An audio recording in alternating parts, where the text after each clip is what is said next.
Hey, this is Brandon Crawford from the San Francisco Giants, and you're listening to TortureCast. What's up, everybody? Well, this is a group interview with Buster Posey that I participated in at AT&T Park on Media Day, and it's about 11 or 12 minutes. I do ask a few questions about the World Baseball Classic and knuckleballs. He also talks with other reporters about various things, including who calls the pitches and a few other interesting subjects. So don't forget to check out our other interviews with guys like new closer Mark Melanson, Jeff Samardzija, Matt Moore, Bruce Bochy, Brandon Crawford, and Hunter Pence over at TortureCast.com. Hope you enjoy. Now, does Bochy call any of the pitches, or is all you? It's all me. Yeah. Wow. Yep. It's all me. Okay, that's Yeah. even more If I'm looking at Boch, he's giving me a sign with a runner on first, whether he wants me to throw over or pitch out or slide stuff. That's I see Bochy does this kind of thing. Mm-hmm. That's great. That's good. So you really call it, and you got five of the best pitchers, starting pitching staff I think I've seen in quite a few years. Fall on the Giants. Yeah, I would agree. I think we're in a great position, and hopefully can capitalize on that. Wow, very impressive. And you got a good closer too. Oh yes, sir. Yep. That's right. We're doing a story on Jeff Head and his sports science program. Is that something that you've embraced and profited from? Definitely. Jeff has worked his tail off the last year or two and trying to find anything he can to give us an edge. Maybe it's as simple as paying attention to guys' weight and keeping enough calories in their system to help them maintain some weight, or different types of recovery. I mean, he's constantly soaking up information and trying to figure out ways that it can benefit us, and I think somebody like him is very valuable to the team. I think for a catcher is especially important because you're always focused on recovery and bouncing back. Do the numbers that you're getting from the testing generally reflect how you feel? I mean, if you're feeling worn down, yeah, I'm a little bit, to be quite honest with you, I'm sometimes hesitant to rely on what the machines are telling me, just because, and I've had this conversation with Jeff, is regardless of what the machine tells me, I need to be ready to play every day. And I don't want to come in with the pre-notion that maybe I'm subpar or deficient in a certain area. I see. So I'm a little bit cautious with that. Because you don't have the luxury of saying, like, oh yeah, so I'm going to take the day off because I'm not in the green today. I don't think fans would understand that one. But you still look at it anyway.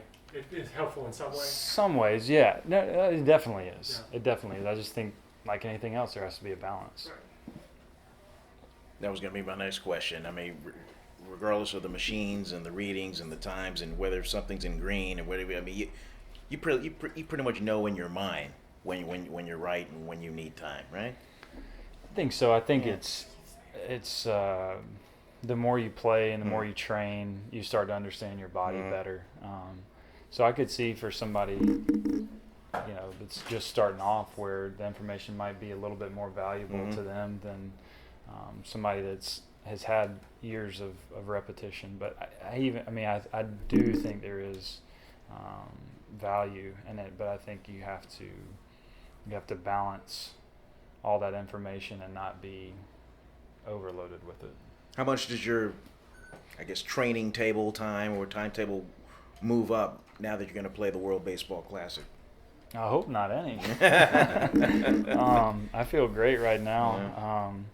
Give me another 2 weeks of catching bullpens and running and throwing and hitting and all that, and I'll probably be feeling back to the normal baseball feel. How much time off do you give yourself once the season's over?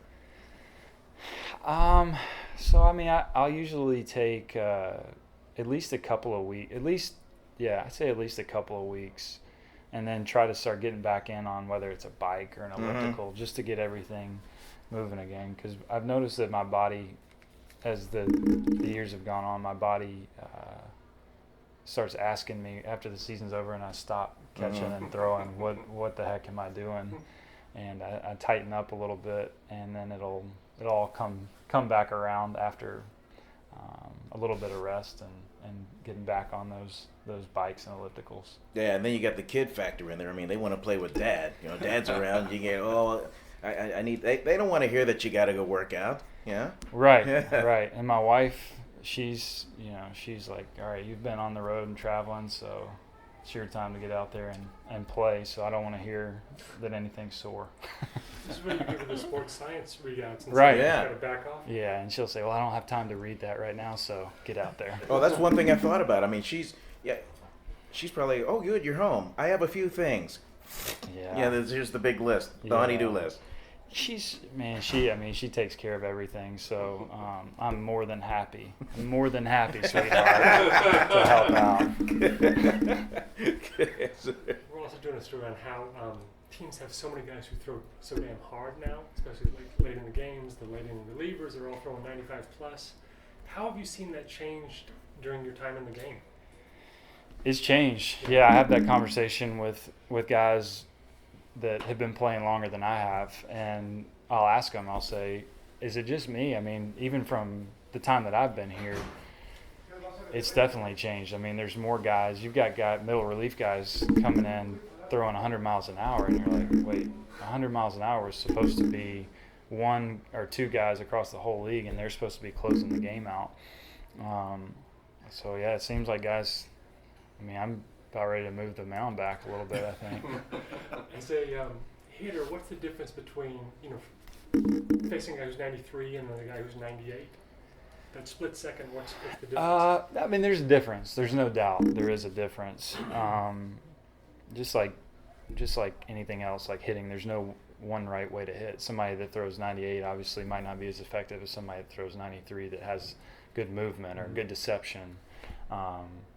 So that I think that's, to me, the biggest kicker is those guys that have deception, regardless of how hard they throw, they're tough. Speaking of hard throw, didn't you catch Roldis Chapman? I did. I caught him. Yeah. Yeah, I caught him one time. Well, when that happens, I mean, these guys throw so hard. I mean, as a catcher, I just as a fan watching on TV, it's like, how do these balls not even knock you back? Yeah. Well, I mean, to be honest with you, I wasn't very comfortable about doing it. It was in an all-star game, and I mean, he obviously in the all-star game, he lets it eat every time, but he's letting it go, and never caught the guy before. And I mean, my thought is make sure your hands are in the right position and you don't bust your hand up while you're doing this. Yeah. But hats off to the guys that get to catch. Yeah, because I've heard if you catch it wrong, I mean, you could really hurt your hand. Yeah, I think that holds true with a lot of pitchers. So, but it's pretty remarkable how quickly the ball gets there. Is that the hardest pitcher to catch, or is it somebody like Lincecum who threw so many different angles? Was it harder to pick up? Yeah, that's a good question. I think I'd have to catch Chapman a little more to know that. But both guys can. You got to be on your toes for sure. Have you ever caught a guy where you've just said to yourself in your mind, "Ow, expletive"? All the time. All the time. Strickland throws pretty hard too, don't he? Very hard. Yeah. Yep. How many knuckleballers have you caught in your career? None. Oh, really? Okay. Even on the side or just fooling around? Just curious. Other than like the other catchers throwing them to me in warm-ups. No, I haven't. Okay. Don't really. If it happens, I'll do it. But man, it doesn't look fun. No. It doesn't look fun for. Beat up. And it's not the beat up. It's just, I mean, you can't anticipate what the ball's going to do. The guy on the mound doesn't know. Maybe he might have a little bit of a sense on which way it's going to go, but yeah, that's a challenge. Speaking of knuckleballers, did you hear that B. Weezy is trying to make a comeback as a knuckleball pitcher? I did hear that. If I wouldn't put it past him, to be honest with you. He's lost his beard and everything. He just shaved it off. Yeah. New man. We'll see. He said he's been fiddling around with the knuckleball for a while. Did you ever see it? Yeah, I used to see him Yeah. play with it, even when he was here. Uh-huh. Yeah. How was it? I don't remember. Well, how about the hitting a knuckleball? Is that difficult to you? Yes. Yeah. Yeah. I mean, it's again, I think your approach goes out the window somewhat because it's hard to go up with a plan when the guy on the mound doesn't necessarily know Yeah. what the ball's going to do. That's true. Frank Robinson used to say, "Swing where it ain't." Yeah, it's Could you imagine Chapman and then being relieved by a Oh, knuckleball pitcher? no. I mean, that would be a difference in night and day. yeah. Good luck. How'd you get contacted by the for WBC? How'd that come in? They asked about it There he is. about midway through the year, last year, and they kind of created a preliminary list, and then as the off-season progressed, contacted, asked if there was interest, and I said sure. That's cool. Yeah, Hunter, I was surprised he actually wanted to be asked apparently, so you might have to talk to him about that. And Oh yeah. console him a little bit. Oh But, shoot. no, but I'm sure you're excited since you answered pretty much right away. Huh? Yeah, I am. I mean, it's a unique opportunity to get to represent your country, and I think it's an opportunity for someone like myself who enjoys baseball to be a part of, hopefully, some global expansion of the game. And I think that's the way to look at it. Is that it's a pretty cool deal for a lot of different countries to be involved with baseball at the same time. Yeah, with the acceleration of needing to be ready for 9 innings sooner Yeah. than you normally are. I mean, how is that in terms of your off-season preparation?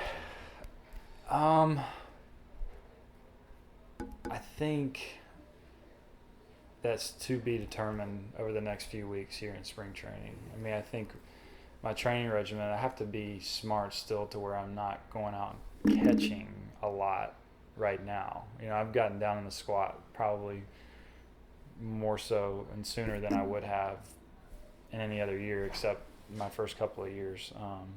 So I think I'll talk to Boach about that and figure out what type of schedule we need to take to be ready to do that. Are you just going to be catching for the team?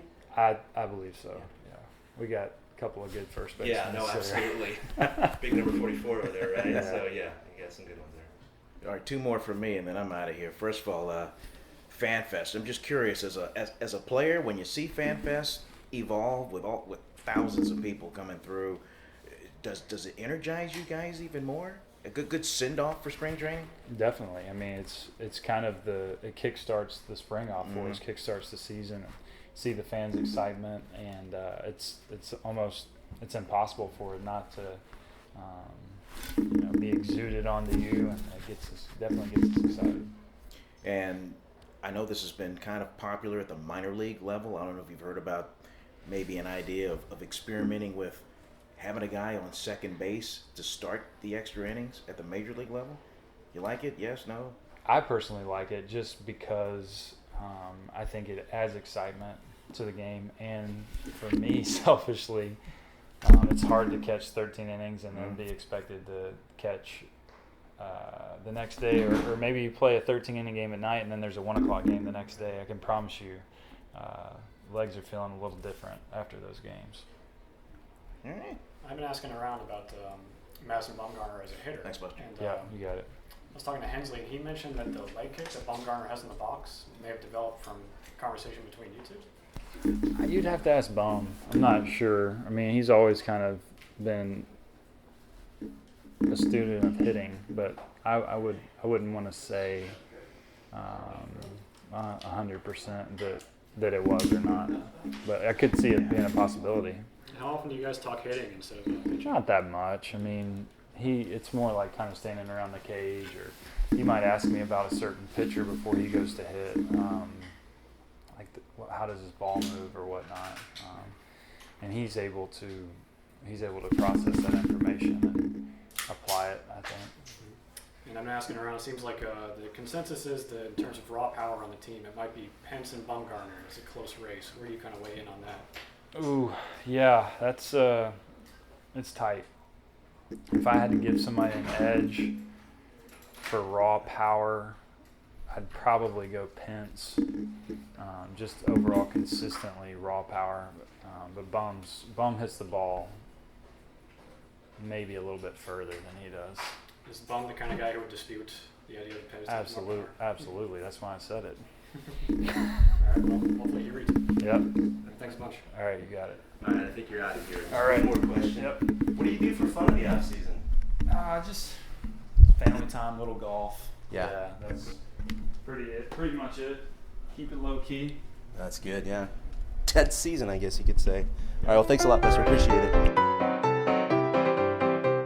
A big thank you to everybody for listening to the TortureCast, the podcast by and for fans of the San Francisco Giants. Follow us on Twitter at TortureCast. You can also like us on Facebook or check out our blog at torturecast.com. I also want to say thank you to Ashcon and Bailey for letting us use their song Feeling Like a Giant for our intro. For Ben Lee and Chad King, my name is Willie Dills saying, we'll see you next time.